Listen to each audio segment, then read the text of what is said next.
Could a wolf end the gods? Today, we're going to look at Fenrir.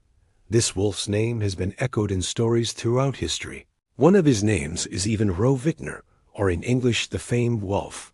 He has been the inspirations of many stories and works of fiction, and one of my favorites was by the famous writers Neil Gaiman's Norse mythology.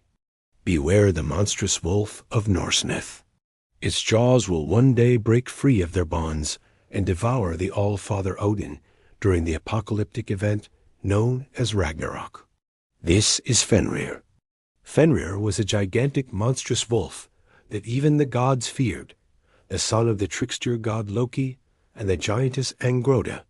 Their 3 children, including the monstrous serpent Jormungandr and the goddess of death, Hel, were a constant source of worry for the other gods.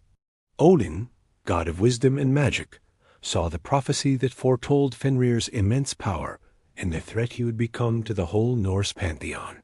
So he decided to take matters into his own hands and bind Fenrir with the magical chain Gleipnir. Fearing Fenrir's prophecy that Odin had glimpsed, he gathered up the gods and plotted to chain the great wolf.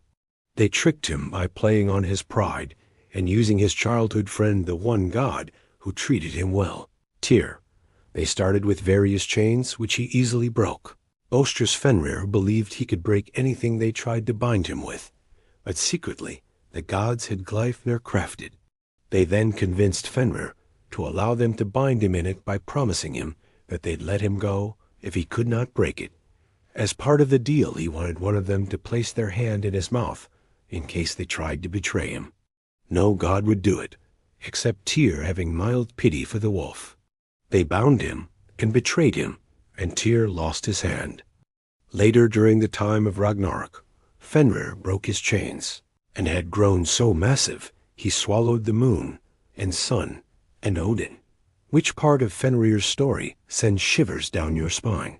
The gruesome details of his birth, his near escape as a pup, or his inevitable betrayal of Odin? Let us know in the comments below. And if you want to learn more about the myths and legends of the Norse pantheon, stay tuned for more videos. Until next time, friends, stay safe and stay curious.